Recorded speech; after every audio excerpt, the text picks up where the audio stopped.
ব্রাজিলের পর এবার দল ঘোষণা করলো আর্জেন্টিনা, তবে সেখানে জায়গা হয়নি লিগে দুর্দান্ত খেলা ডিবালার। আর মাত্র 1 মাস এরপরই মাঠে গড়াবে মহাদেশীয় শ্রেষ্ঠত্বের টুর্নামেন্ট কোপা আমেরিকা। ব্রাজিল, মেক্সিকোর মতো দলগুলো কোপা আমেরিকার স্কোয়াড ঘোষণা করলেও এখনো অপেক্ষায় রেখেছে আর্জেন্টিনা।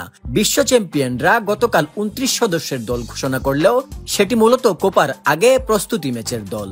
প্রস্তুতি ম্যাচের পারফরমেন্স দেখেই হয়তো 26 সদস্যের পূর্ণ স্কোয়াড ঘোষণা করবেন Argentine mastermind coach Lionel Scaloni. তবে লিওনেল মেসির নেতৃত্বে আর্জেন্টিনার এই দলে দিবালার না থাকাই যেন বড় কিছু।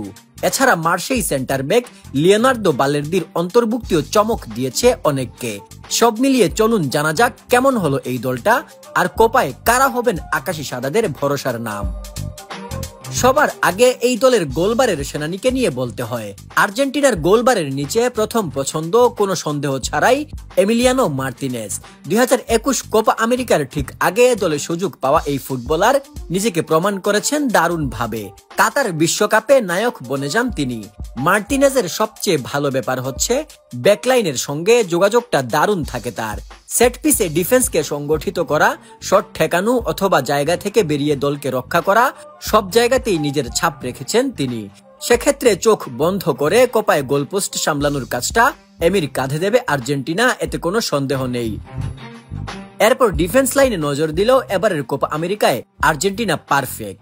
যেখানে সেন্টার ব্যাক পজিশনে অভিজ্ঞ নিকোলাস ওতামেন্দির সঙ্গে থাকবেন তরুণ ক্রিস্টিয়ান রোমেরো, আর চোট কাটিয়ে ফেরা ম্যানচেস্টার ইউনাইটেডের লিসান্দ্রো মার্তিনেজও কোচ লিওনেল স্কালোনির হাতে বিকল্প হিসাবে থাকছেন।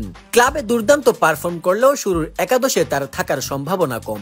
ফুল ব্যাক পজিশনে কিছুটা চিন্তার জায়গা আছে স্কালোনির জন্য। সম্ভবত তার পছন্দের শীর্ষে থাকবেন নিকোলাস তাগলিফিকো ও নাহুয়েল মলিনা, দুজন আবার দুই ধরনের খেলোয়াড়। এটাও ভারসাম্য দেবে আর্জেন্টিনাকে। মাঝ মাঠে তরুণ কার্বনি হতে পারেন স্কালোনির ট্রাম্প কার্ড। তার আর্জেন্টিনা অভিষেক ছিল এক কথায় ইমপ্রেসিভ। অ্যাটাকিং মিডফিল্ড পজিশন হলেও আর্জেন্টিনার জার্সিতে প্রথম ম্যাচেই টাচ লাইন ধরে একটা মুভমেন্ট এখনো চোখে লেগে থাকার মতো। প্রোফাইলের দিক দিয়ে এই কারণেই হয়তো কার্বনির কোপা আমেরিকা খেলার সম্ভাবনা দিবালার চেয়ে বেশি।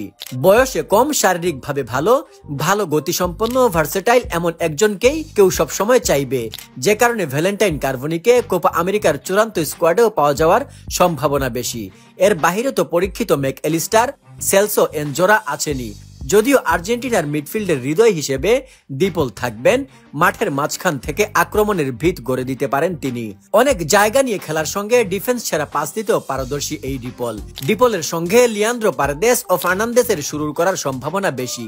পারেদেসের উপস্থিতি ফার্নান্দেসকে সাহস যোগাবে সামনে এগিয়ে যেতে। আক্রমণে তখন আর্জেন্টিনা ফুটবলের সংখ্যাও বাড়বে। তবে মিডফিল্ড নিয়ে আর্জেন্টিনার কোচকে মধুর যন্ত্রণাও পোহাতে হবে, কারণ তার হাতে অনেক অপশন। কাকে রেখে কাকে খেলাবেন? অ্যালিস্টার যেভাবে ছুটছেন তাকেও চাইলে বাদ দেওয়ার সাধ্য নাই।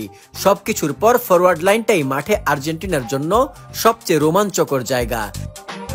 লিওনেল মেসি এই অংশের নেতা কোনো সন্দেহ ছাড়াই, কিন্তু স্কালোনি তার অধীন সময়ে মেসি নির্ভরতা কমিয়ে দলের সবাইকে নিজস্বতা দেখানোর প্রতি জোর দিয়েছেন। তাতে তিনি সফলও হয়েছেন। মেসি, ডিমারিয়া, আলভারেজ ও মার্টিনেজ অ্যাটাকিং লাইন হতে পারে আর্জেন্টিনার বড় শক্তি। তবে আলভারেজ শুরুর একাদশে থাকবেন কিনা এটা নিয়ে দ্বিধা রয়েছে। মূলত দুই উইঙ্গে মেসি ও ডিমারিয়া থাকার মানে হচ্ছে মাঝে দাঁড়ানো মার্টিনেজের কাছে অনেক বল আসবে।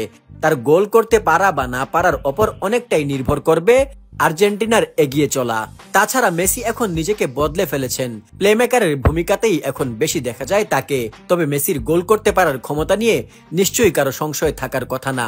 তবে মেসির গোল নিয়ে সংশয় না থাকলেও সংশয় আছে দিবালাকে নিয়ে। অনেকেই বলছেন ফ্রেন্ডলি ম্যাচ দেখে হয়তো স্কালোনি দিবালাকে স্কোয়াডে ডাকেননি। কোপা আমেরিকার স্কোয়াডে ঠিক স্থান পাবেন দিবালা। এখন দেখা যাক দিবালার কপালে কি আছে।